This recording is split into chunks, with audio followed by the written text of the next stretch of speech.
नमस्कार दोस्तों, मैं संजय कुमार आप सभी विद्यार्थियों का हार्दिक स्वागत करता हूं, अभिनंदन करता हूं। और इस राजस्थान आर्ट एंड कल्चर की श्रेणी में आप सभी विद्यार्थियों को एक नई वीडियो के जरिए हतोत्साहित की जगह उत्साहित करना चाहता हूं। तो मेरे दोस्तों, आप खुद इन वीडियो को देखो और देखने के बाद अपनी पढ़ाई को एक नए अंजाम तक पहुंचाएं, नए एक लक्ष्य तक लेकर जाएं। तो देखिए दोस्तों, आज हम आर्ट कल्चर का नया टॉपिक लेकर आए हैं और वो लेकर आए हैं हम संत और संप्रदाय। संत और संप्रदाय। यदि मैं संत और संप्रदाय की बात करूंगा तो संत संप्रदाय में आपको ध्यान रखना मेरे दोस्तों कि संत और संप्रदाय यानी कि भक्ति के द्वारा भगवान को प्राप्त करना, भक्ति के द्वारा भगवान को प्राप्त करना, ये आता है मेरे दोस्तों संत और संप्रदाय के अंतर्गत। मेरे भाइयों, आप देखना, आपको ध्यान रखना है कि संत और संप्रदाय में जो भक्ति परंपरा है, वो भक्ति परंपरा जो है दो चीजों से प्राप्त होती है। देखिएगा, भक्ति परंपरा, ये भक्ति परंपरा दो प्रकार से है। एक तो है निर्गुण और एक है सगुण। देखो, एक तो हो जाएगी मेरे दोस्तों सगुण भक्ति परंपरा और दूसरी हो जाएगी मेरे दोस्तों निर्गुण भक्ति परंपरा। ये चीज आपको ध्यान रखनी है कि सगुण भक्ति परंपरा और निर्गुण भक्ति परंपरा जो है, इसमें देखिए सगुण में तो क्या होगा मेरे दोस्तों, सगुण में होगा कि यहां पर गुण और साधन, ध्यान रखना, गुण और साधन से भगवान की पूजा की जाए। जबकि दूसरा अपन बात करेंगे निर्गुण की, तो निर्गुण में गुण और साधन इनकी आवश्यकता नहीं होती। ठीक है ना। सगुण में आवश्यकता होती है गुण और साधनों की, जबकि निर्गुण में गुण और साधनों की आवश्यकता नहीं होती। इसके बाद अगर बात करें हम मेरे प्यारे विद्यार्थियों, तो आपको ध्यान रखना है कि जो सगुण है उस सगुण में हम माला, भजन, कीर्तन, ठीक है ना, गीत संगीत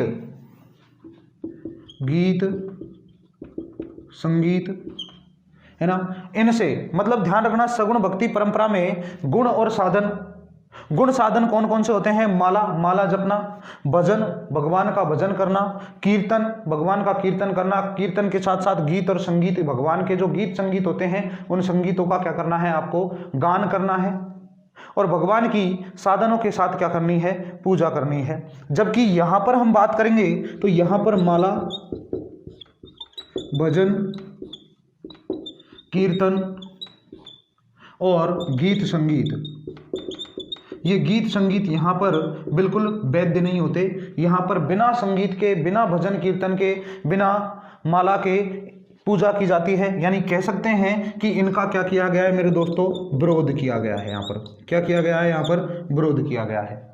तो मेरे भाइयों आप समझिएगा, सगुण का मतलब होता है स यानी समान, गुण यानी गुण होना चाहिए, और दूसरा निर्गुण, निर्धन गुण, यानी ऐसा कोई गुण नहीं है बिना गुण के भगवान की पूजा करना, पाठ करना।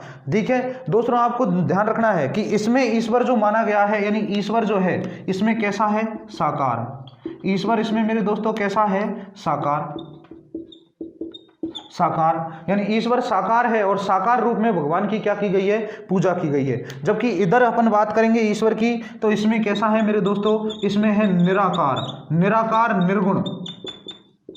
ठीक है ना, निराकार निर्गुण भगवान है, यानी इसमें भगवान का कोई दृश्य नहीं होता। सगुण में भगवान का दृश्य होता है, उसकी प्रतिमा को देखा और प्रतिमा को देखकर हमारे मन के अंदर एक छवि बन गई कि बोले कृष्ण की प्रतिमा है, भगवान श्री कृष्ण की, और उस छवि से हम क्या हो गए, मंत्र मुग्ध हो गए। जबकि अगर हम बात करें निराकार की, तो निराकार से हमारे मन में कोई छवि नहीं होती भगवान की, लेकिन फिर भी हम भगवान को मानते हैं, योग साधना से हम भगवान को प्राप्त करते हैं। तो मेरे प्यारे विद्यार्थियों, आपको ध्यान रखना है कि देखिएगा, यहां पर मान लो दो मंदिर है, एक मंदिर ये रहा, ठीक है ना, और दूसरा मंदिर मेरे दोस्तों ये रहा। ठीक है ना। तो मेरे भाइयों आपको ध्यान रखना है कि एक मंदिर जो है, उस मंदिर में जो सगुण का है उसमें तो भगवान की प्रतिमा होगी, भगवान की प्रतिमा। यहां तो भगवान की क्या मानी जाती है, प्रतिमा मानी जाती है, और भगवान की प्रतिमा की पूजा होती है। जबकि हम बात करें किसकी, निर्गुण की, तो निर्गुण में भगवान की कोई समाधि स्थित होती है और उस समाधि की क्या करते हैं मेरे दोस्तों, हम पूजा करते हैं। एक में सगुण में तो भगवान की मूर्ति होती है मंदिर में, जबकि निर्गुण में कोई समाधि होती है, कोई कब्र होती है, कोई दरगाह होती है, उस दरगाह पर हम क्या करते हैं, पूजा पाठ करते हैं, और जो भी निर्गुण रूप में, यानी निर्गुण भक्ति परंपरा के रूप में।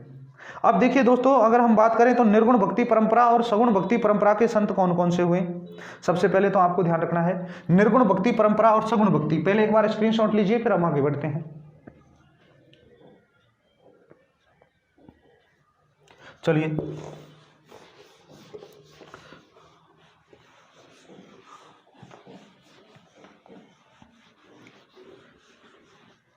देखिए दोस्तों, आपको ध्यान रखना है निर्गुण में जो निर्गुण है और सगुण की अगर हम बात करें तो सगुण भक्ति परंपरा और निर्गुण भक्ति परंपरा में कौन कौन से आते हैं। एक तो है सगुण भक्ति के संत और दूसरा है मेरे दोस्तों निर्गुण भक्ति के संत। सगुण भक्ति के संत में आएंगे तीन, एक आएगी मीराबाई, दूसरी आएगी गबरीबाई और तीसरा कौन सा आएगा, भक्त कवि दुर्लभ। देखिएगा, एक तो आएगी मीराबाई, दूसरा आएगी गबरीबाई और तीसरा आएगा भक्त कवि दुर्लभ। देखिएगा, मीराबाई की अगर बात करूं मैं, मीराबाई की बात करूंगा सबसे पहले, तो ध्यान रखना मेरे दोस्तों, मीराबाई जो है, ये मीराबाई कृष्ण की बहुत बड़ी भक्त थी, भगवान कृष्ण को अपना पति मानती थी और पति मानकर इन्होंने क्या किया, भगवान कृष्ण की पूजा की। क्योंकि इनकी जो दादी थी, वो दादी ने जो मेड़ता में भगवान कृष्ण का मंदिर है, उस मंदिर में ले जाकर कहा, उस मूर्ति की तरफ इशारा करके कि बेटा ये तेरा दूल्हा है, और तब से ही ये अपने पति को किसके रूप में मानती है, भगवान कृष्ण के रूप में मानती है और पूजने लगती है। इसका बचपन का नाम यदि आपसे पूछे तो एक तो नाम मिलेगा देवलबाई, देवल, और देवलबाई के बाद मिलता है खुशबूबाई, ठीक है ना। गबरीबाई, ये बागड़ की मीरा कही जाती है। बागड़ की मीरा क्यों कही जाती है, क्योंकि एक गरीब ब्राह्मण परिवार से है और इसका बचपन में ही विवाह कर दिया जाता था और बचपन में ही इसके पति की क्या हो गई दोस्तों, मृत्यु हो गई, और पति की मृत्यु हो जाने के बाद इसने भी भगवान श्री कृष्ण को अपना पति मानकर उसकी पूजा की, इसलिए इसे कहा जाता है बागड़ की मीरा। बागड़ क्षेत्र जो होता है वो आपको पता होना चाहिए, डूंगरपुर और बांसवाड़ा वाला क्षेत्र होता है। दूसरा हम ध्यान से देखना बेटा, भक्त कवि दुर्लभ, ये भक्त कवि दुर्लभ भी एक सगुण भक्ति परंपरा का संत माना जाता है। निर्गुण की जब हम बात करेंगे तो एक आपको मिलेगा यहां पर जाम्बो जी, दूसरा मिलेगा जसनाथ जी। जाम्बो जी ने बिश्नोई पंथ की स्थापना की, जबकि जसनाथ जी ने जसनाती पंथ की। रामचरण जी दरियाव जी, हरिराम जी राम शास्त्री, रामचरण जी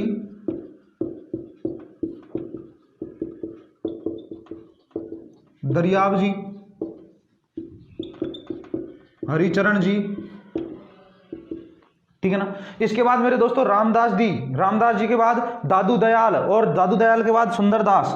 देखिएगा, रामदास, दादू दयाल और सुंदरदास, ठीक है। रामदास, दादू दयाल, सुंदरदास, और दूसरा रज्जब जी बखना जी। इसके बाद आएगा रज्जब जी, दूसरा बखना जी।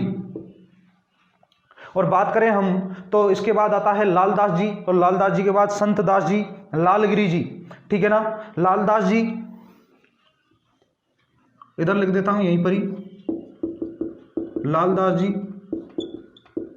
ठीक है ना। बखना जी हो गया ना। बखना जी के बाद हमारे देखो लालगिरी जी, संत पीपा जी, धन्ना जी, रैदास, संत पीपा जी, धन्ना जी, रैदास, ठीक है ना। और ये सारे जो है मेरे दोस्तों किस में आते हैं, ये आते हैं निर्गुण भक्ति परंपरा में। आपको देखना है, एक बार वापस से देखिएगा, यहां पर सगुण में आता है मीराबाई, गबरीबाई, भक्त कवि दुर्लभ। इधर निर्गुण भक्ति परंपरा की जब मैं बात करूंगा तो निर्गुण भक्ति परंपरा में एक और आते हैं कबीर जी, ठीक है ना। निर्गुण भक्ति परंपरा की मैं बात करूंगा तो ध्यान रखिएगा, इसमें आएगा जम्बो जी, जसनाथ जी, रामचरण जी, दरियाव जी, हरिचरण, रामदास जी, दादू दयाल, सुंदरदास, रज्जब जी, बखना जी। इसके बाद अगर मैं बात करूं मेरे दोस्तों तो यहाँ पर ध्यान रखना लालदास जी, संत पीपा जी, धन्ना जी, रैदास जी और कबीर जी। ये सारे जो हैं ये मेरे दोस्तों किसके हैं? निर्गुण के। जबकि इधर जो वाले हैं वो कौन से हैं? सब सगुण भक्ति परंपरा के हैं। दूसरा मेरे दोस्तों देखिएगा, एक यहाँ पर आएगा शैव संप्रदाय, शैव संप्रदाय, और दूसरा आएगा वैष्णव संप्रदाय या विष्णु का संप्रदाय। ध्यान रखना, वैष्णव संप्रदाय। अब देखिएगा दोस्तों, एक शैव संप्रदाय है और एक वैष्णव संप्रदाय है। यदि शैव संप्रदाय की मैं बात करूंगा तो इसमें देखो भगवान शिव की पूजा की जाती है, शिव की पूजा, भगवान शिव की पूजा की जाती है और भगवान शिव से संबंधित सारी जो संत हैं, सारे जो पंथ है वो सब इसमें आते हैं। जबकि इधर वैष्णव संप्रदाय में भगवान विष्णु की पूजा की जाती है, और भगवान विष्णु की पूजा की जाती है तो भगवान विष्णु से संबंधित क्या आते हैं मेरे दोस्तों? यहाँ पर संत और पंथ आते हैं। इसके जो वैष्णव संप्रदाय के जो संस्थापक हैं उनका नाम है यमुनाचार्य, यमुनाचार्य, उनका नाम मिलता है मेरे मुन्नाओं क्या? यमुनाचार्य। और उनके साथ ही मिलेगा आपको रामानुजाचार्य, उनके साथ ही मिलेगा निम्बार्काचार्य। ध्यान रखिएगा, इधर क्या इधर लिख रहा हूं मैं, एक मिलेगा निम्बार्काचार्य, निम्बार्काचार्य, एक मिलेगा मेरे दोस्तों रामानुजाचार्य, ठीक है ना, रामानुजाचार्य। ये सारी चीजें हैं जो है, एक है माधवाचार्य, रामानंद, रामानुज, रामानंद, रामानुज और माधवाचार्य। और क्या हो जाएगा मेरे दोस्तों? माधवाचार्य। ये सारे के सारे जो हैं ये मेरे दोस्तों किस में आते हैं? ये आते हैं सगुण भक्ति परंपरा में। तो जल्दी से एक बार स्क्रीनशॉट लीजिए, फिर हम बात करेंगे अगली।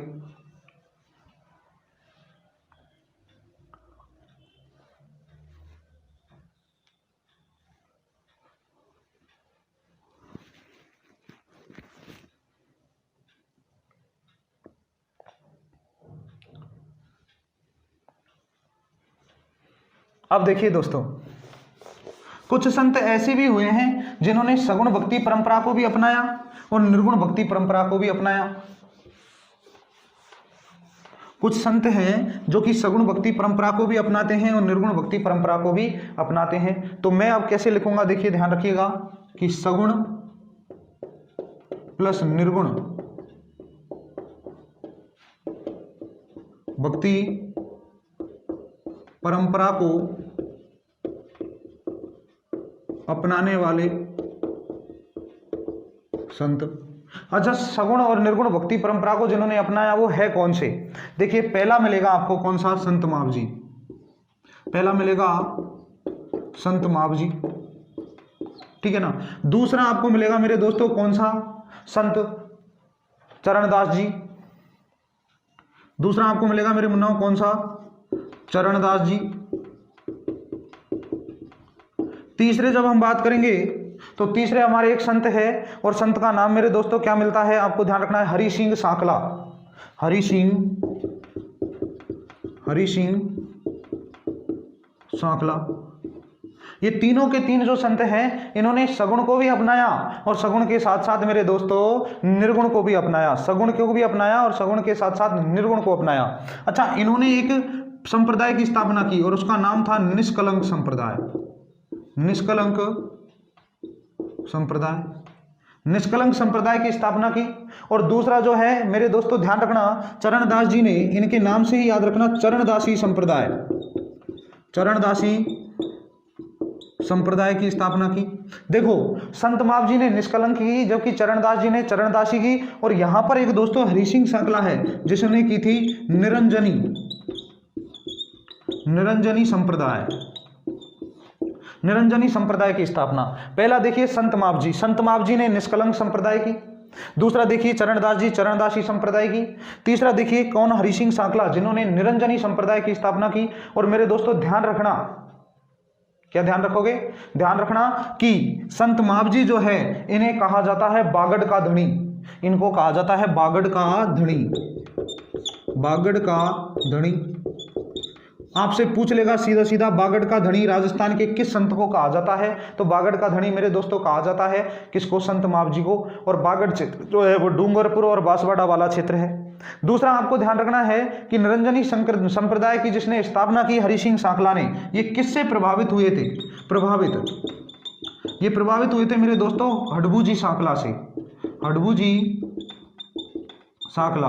और हडबूजी सांकला आपको पता है एक लोक देवता थे जो सगुन शास्त्र के ज्ञाता माने जाते हैं। और इन्होंने जब इनको समझाया तो ये बाद में इन्हीं को कहा गया राजस्थान का वाल्मीकि, राजस्थान का वाल्मीकि। देखिए दोस्तों, जैसे आपने देखा होगा कि रामायण में एक हुए थे रत्नाकर डाकू, और रत्नाकर डाकू जो है वो लोगों को लूटता, और लूटने के बाद क्या करता था? वो अपने घर ले जाता। एक दिन सप्तऋषि मंडल आता है और सप्तऋषि मंडल उनसे कहता है कि भाई आप ये जो कार्य करते हो, ये कार्य क्या आपके खुद पाप के भागीदार हो या आपके परिवार वाले भी पाप के भागीदार है? बोले मेरे परिवार वाले भी इसके पाप के भागीदार होंगे। बोले भागीदार होंगे तो ऐसा करो, हम कहीं नहीं जाएंगे, हम वचनबद्ध हैं, आप एक बार अपने परिवार से पूछ कर आइए कि वो इसके भागीदार हैं क्या। तो ये बात जब कही तो वो उन पर विश्वास करके चला जाता है और सबसे पहले अपनी पत्नी से पूछता है कि हे सुनती हो? बोले क्या है? कि बोले जो मैं आपको चोर कर या डकैती कर कर जो सामान ला कर देता हूं उससे अपने जीविका चलती है, तो क्या उसमें आप मेरे पाप के भागीदार हो? बोले मैं क्यों रहूं भाई, काम आप करते हो तो मैं आपके पाप में भागीदार क्यों होंगी? पर बच्चे से पूछा, उन्होंने भी यही जवाब दिया, माता पिता से पूछा, उन्होंने भी यही जवाब दिया, और लास्ट में मेरे दोस्तों वो निराश होकर उनके पास आया और उन्होंने कहा कि बिल्कुल आप सही थे प्रभु। उन्होंने तब से ही तपस्या स्टार्ट की, और तपस्या इतनी तेज की कि हजारों वर्ष बाद जब वो सप्तऋषि मंडल वापस लौट रहा था तब उस पूरे जंगल में राम राम की धुनी गुज रही थी। तब उनको लगा कि यार ऐसा कौन व्यक्ति है जो इतनी भयंकर तपस्या कर रहा है। उन्होंने देखा तो वहां पर मिट्टी का ढेला जमा हुआ था, पेड़ पौधे उगे हुए थे, और इतनी भयंकर तपस्या को देखकर उनको एक वरदान दिया। बोले आप पहले का देख सकते हो, ठीक है ना, दूरदर्शी हो आप, दूरदर्शी का आशीर्वाद देते हैं। तभी वाल्मीकि ने फिर रामायण की रचना की, ठीक है। ऐसे ही मेरे दोस्तों ये भी डाकू ही था, कौन? हरि सिंह सांकला। लेकिन बाद में किसके सानिध्य में आया मेरे दोस्तों? ये हडबूजी सांकला के सानिध्य में आया, और ये वाल्मीकि बन जाता है, यानी कि ये भी एक क्या बन जाता है? देवता बन जाता है लोगों के लिए। तो जल्दी से एक बार स्क्रीनशॉट लीजिए, फिर आगे बढ़ते हैं।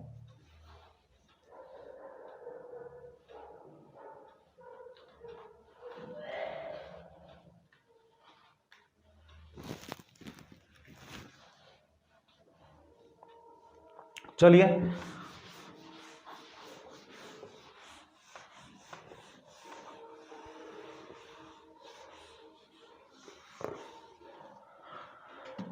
अब देखिए मेरे दोस्तों, एक आता है शैव संप्रदाय।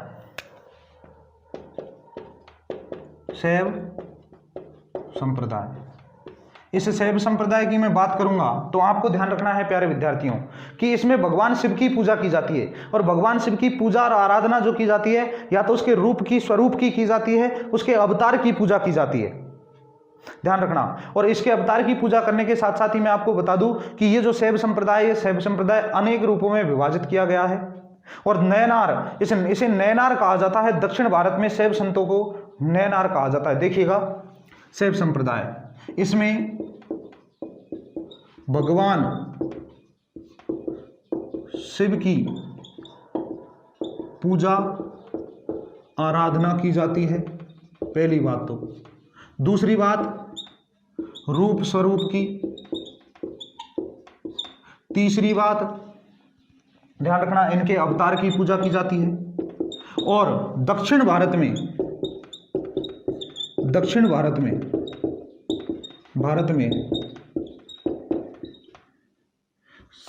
शिव के भक्तों को नयनार कहा जाता है,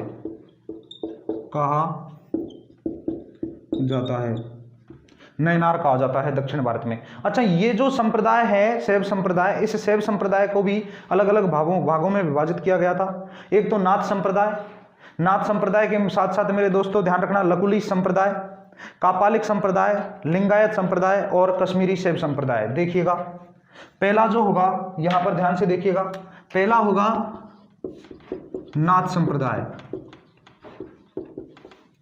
ठीक है ना। दूसरा अगर बात करें तो लकुली संप्रदाय, लकुलिश संप्रदाय। तीसरा मैं अगर बात करूं तो ये हो जाएगा मेरे दोस्तों कापालिक संप्रदाय, कापालिक संप्रदाय। चौथा अगर मैं बात करूं तो ध्यान रखिएगा लिंगायत संप्रदाय, लिंगायत संप्रदाय। और एक लास्ट है पांचवा जिसको कहते हैं कश्मीरी, कश्मीरी शैव संप्रदाय। देखिएगा इन सब के बारे में हम अलग अलग पढ़ेंगे डिटेल से। तो आपको ध्यान रखना है कि नाथ संप्रदाय जो है, उस नाथ संप्रदाय की मैं बात करूं तो नाथ संप्रदाय में मेरे दोस्तों नाथ मुनि हुए और नाथ मुनि ने नाथ संप्रदाय की स्थापना की और इसमें भगवान शिव के अलग अलग रूपों की पूजा की जाती है। लकुलिश की बात करें तो लकुलिश संप्रदाय की स्थापना लकुलिश ऋषि ने की थी।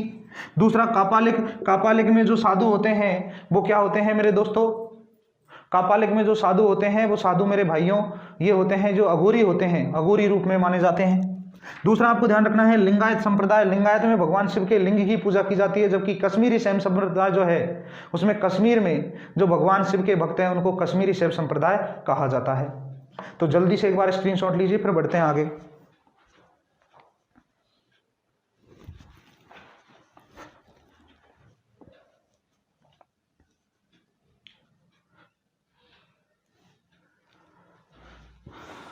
चलिए दोस्तों,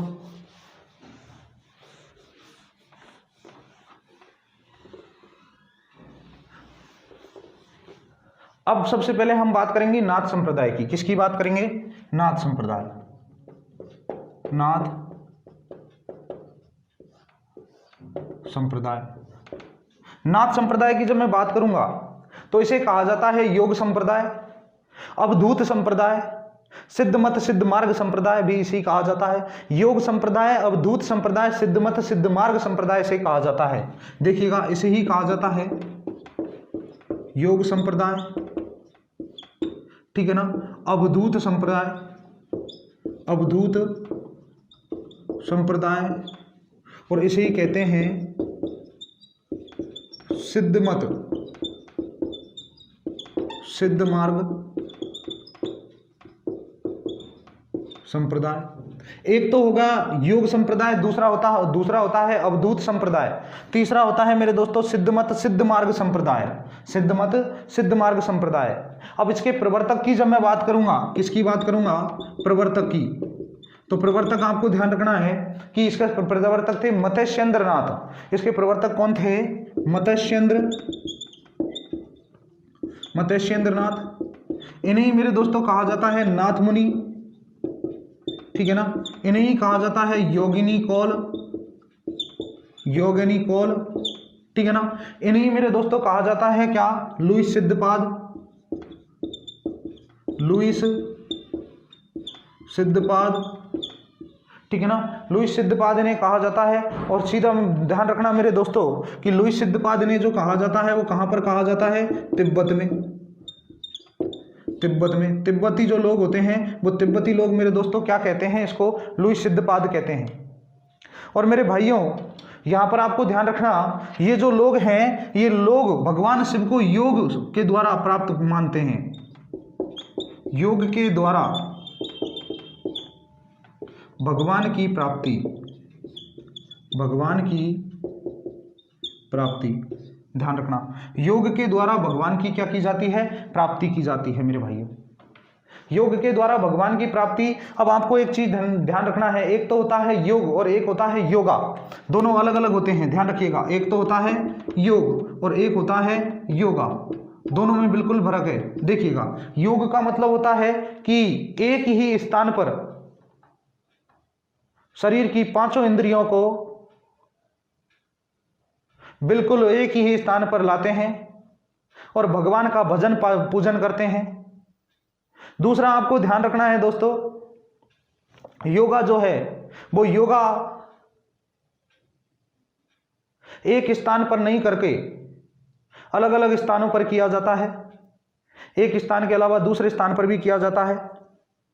और ध्यान रखिएगा मेरे दोस्तों कि इसे आदि योग या आदिनाथ भी कहा जाता है। ध्यान रखिएगा, आदि योग या आदिनाथ भी कहा जाता है, आदि योग या आदिनाथ, आदि योग या आदिनाथ कहा जाता है, ध्यान रखिएगा। आदि योग आदिनाथ के रूप में माना जाता है किसको? भगवान शिव को।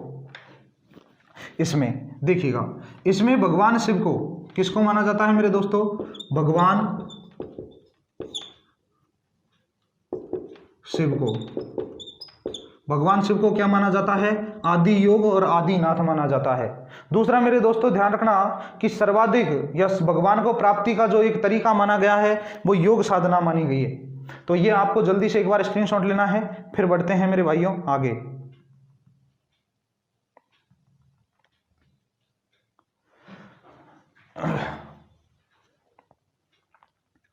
जल्दी से एक बार स्क्रीनशॉट लीजिए, फिर आगे बढ़ते हैं।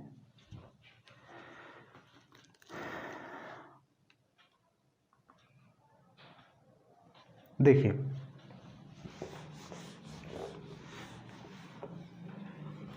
देखिए नाथ संप्रदाय जो है, इस नाथ संप्रदाय के जो प्रवर्तक माने जाते हैं वो प्रवर्तक मेरे दोस्तों कौन माने जाते हैं? मत्स्येंद्र नाथ। और मत्स्येंद्र नाथ की जब मैं बात करूंगा, मत्स्येंद्र नाथ और मत्स्येंद्र नाथ की बात करूंगा तो इनके दो शिष्य हुए थे।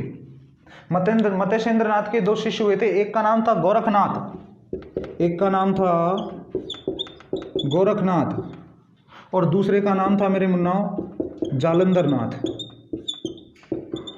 जालंधर नाथ, एक का नाम तो था मत्स्येंद्र नाथ जबकि दूसरे का नाम क्या था? जालंधर नाथ। गोरखनाथ जो है उन्होंने भगवान को हठयोग से प्राप्ति बताई, भगवान की हठयोग से भगवान की प्राप्ति। और ध्यान रखने का मेरे दोस्तों कि हठयोग जो है इसके प्रसिद्ध जो शिष्य हुए थे वो प्रसिद्ध ही शिष्य कौन माने जाते हैं? भर्तहरि, प्रसिद्ध शिष्य। इधर देखना, इनके प्रसिद्ध शिष्य भर्तहरि। प्रसिद्ध शिष्य कौन से हुए मेरे दोस्तों? भर्तहरि हुए। भर्तहरि इनके प्रसिद्ध शिष्य हैं। और प्रसिद्ध शिष्य की अगर मैं बात करूं तो इनकी जो समाधि है धूणा है, इनकी भर्तहरि की जो समाधि है और इसी को हम कहते हैं धूणा। क्या कहते हैं? धूणा। ये धूणा कहाँ पर है मेरे दोस्तों? सरिस्का। और सरिस्का है कहाँ पर? अलवर में। सरिस्का अलवर में इनकी समाधि है, धूणा है, जहाँ पर लाखों लोग जो है वो लाखों लोग इनके दर्शनार्थ हेतु आते हैं। दूसरा अगर हम बात करेंगे तो इन्होंने जो जालंधर नाथ जी हैं, इन्होंने जालोर के श्री मंदिर को, जालोर के श्री मंदिर को अपना मुख्य केंद्र बनाया,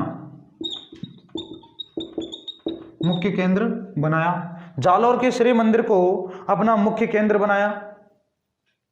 और दूसरा ध्यान रखना दोस्तों कि जो श्री मंदिर है वो शिव भगवान का मंदिर है, शिव जी के लिंग की पूजा की जाती है, शिवलिंग की, और जालोर दुर्ग के सामने है। ध्यान रखना ये जो श्री मंदिर है इसमें शिवलिंग की पूजा, शिवलिंग की पूजा। दूसरा नाथ संप्रदाय से संबंधित, नाथ संप्रदाय से संबंधित। और तीसरा जालोर दुर्ग के सामने, जालोर दुर्ग के सामने। देखिए आपको ध्यान रखना है बेटा, इधर एक तो हुआ गोरखनाथ, और गोरखनाथ जो है वो कहते हैं कि हठयोग से भगवान की प्राप्ति की जाती है। और इनके प्रसिद्ध शिष्य हुए कौन? भर्तहरि। और भर्तहरि भी हठयोग से ही भगवान की प्राप्ति मानते हैं। दूसरा अगर बात करें हम किसकी, इनकी समाधि और धूणा की, ये समाधि और धूणा मेरे दोस्तों कहाँ पर है? अलवर के सरिस्का जंगल में, ठीक है ना, या सरिस्का अभ्यारण्य में। दूसरा ध्यान रखना जालंधर नाथ, और जालंधर नाथ कहाँ पर है? उनके जालोर के श्री मंदिर को उन्होंने मुख्य केंद्र बनाया। और जालोर के जो श्री मंदिर है, ये श्री मंदिर भगवान शिवलिंग की पूजा की जाती है, शिव जी के शिवलिंग की। दूसरा ध्यान रखना जालोर दुर्ग के सामने स्थित है। और किस धर्म, किस संप्रदाय से संबंधित है? नाथ संप्रदाय से संबंधित है मुन्नाओं। तो जल्दी से आप स्क्रीनशॉट लीजिए, फिर बढ़ते हैं हम आगे।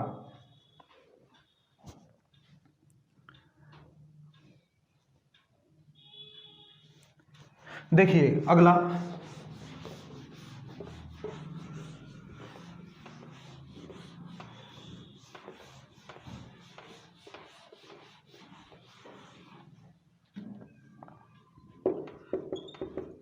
नाथ संप्रदाय के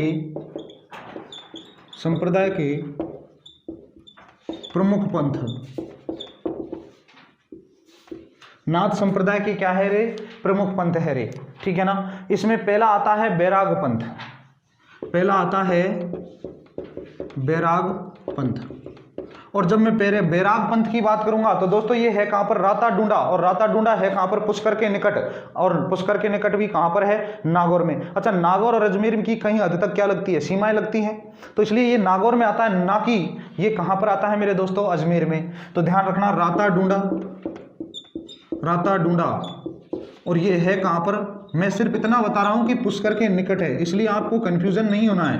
यह ध्यान रखना, राता डूंडा को तो मैं बताऊंगा कहां पर आपको? नागौर में। इतना ध्यान रखना है कि पुष्कर के निकट राता डूंडा जो है, वो राता डूंडा की मैं बात कर रहा हूं जो पुष्कर के निकट है, लेकिन है वो कहां पर? नागौर में। और दूसरा मेरे दोस्तों ध्यान रखना, यदि दूसरे पंथ की बात करूं तो एक है मान पंथ या पाव पंथ। दूसरा कौन सा है?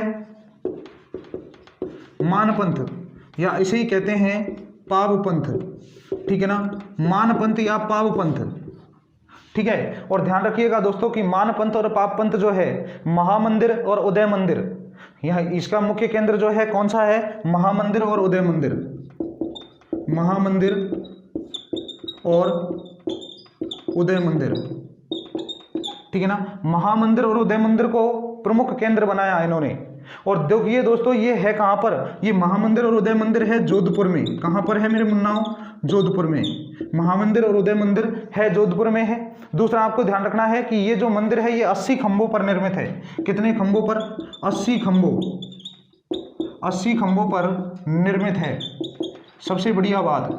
और दूसरी बात आपको ध्यान रखनी है कि इसका निर्माण करवाया था महाराणा मानसिंह ने, महाराजा मानसिंह, महाराणा नहीं, महाराजा मानसिंह, महाराजा मानसिंह, महाराजा मानसिंह ने इसका क्या करवाया था मेरे दोस्तों? निर्माण करवाया था। ये चीज आपको ध्यान में रखनी है। दूसरा मेरे दोस्तों ध्यान रखना, ये 80 खंभों का जो मंदिर है, ये 80 खंभों का मंदिर किससे संबंधित है? नाथ संप्रदाय से। किससे संबंधित है? नाथ संप्रदाय। और नाथ संप्रदाय से संबंधित होने के कारण इसको मठ भी कहा जाता है। क्या कहा जाता है मुन्नाओं? मठ भी कहा जाता है। और ये मठ जो है ये है कहां पर? ये दोस्तों है मेरे अपने जो महामंदिर और उदय मंदिर जो जोधपुर में स्थित है। जल्दी से एक बार स्क्रीनशॉट लीजिए, फिर बढ़ते हैं अपन आगे।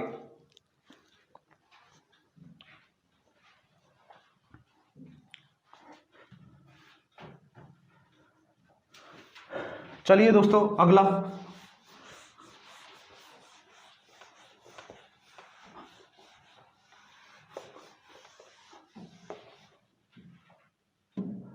अब बात करेंगे हम पाशुपत या लकुलिश संप्रदाय।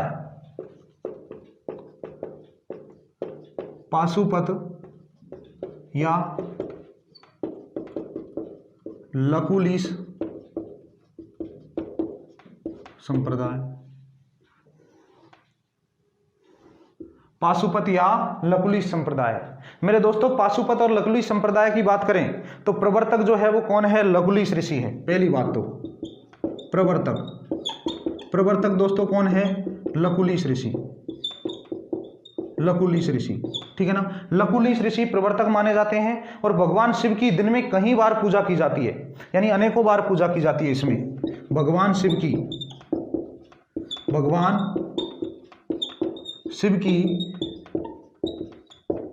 अनेकों बार पूजा की जाती है,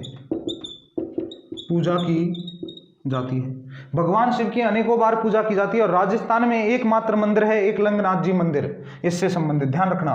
राजस्थान में एकमात्र मंदिर, राजस्थान में एकमात्र मंदिर। और एकमात्र मंदिर जो है वो मेरे दोस्तों कहां पर है? कैलाशपुरी। कैलाशपुरी गांव है कहां पर? ये दोस्तों है मेरे दोस्तों, आपको ध्यान रखना है, एकलिंगनाथ जी का मंदिर ये कैलाशपुरी उदयपुर में स्थित है। देखिएगा एकलिंगनाथ जी, और एकलिंगनाथ जी का कहां पर है मेरे दोस्तों? ये है कैलाशपुरी, कैलाशपुरी। और कैलाशपुरी मेरे भाइयों है कहां पर? ये उदयपुर में कैलाशपुरी गांव। और कैलाशपुरी गांव है कहां पर? उदयपुर में स्थित है। जल्दी से एक बार देखिए मेरे प्यारे विद्यार्थियों, अगर बात करें हम, तो यहाँ पर आपको ध्यान रखना है कि पाशुपति या लकुलिश संप्रदाय जो है इसके प्रवर्तक माने जाते हैं लकुलिश ऋषि, और भगवान शिव की इसमें अनेकों बार क्या की जाती है, पूजा की जाती है। राजस्थान में एकमात्र मंदिर है जिसका नाम है एकलिंगनाथ जी का मंदिर, और ये एकलिंगनाथ जी का मंदिर है कहाँ पर, कैलाशपुरी, और कैलाशपुरी उदयपुर में ये स्थित है, जबकि इसका निर्माण करवाया था कालभोज बप्पा रावल ने। इसका स्क्रीनशॉट लीजिए, फिर बढ़ते हैं अपन आगे।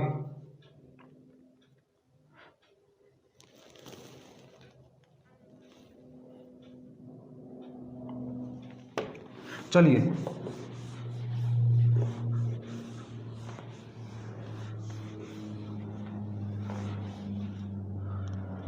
अब देखिए दोस्तों कापालिक संप्रदाय। अब देखिए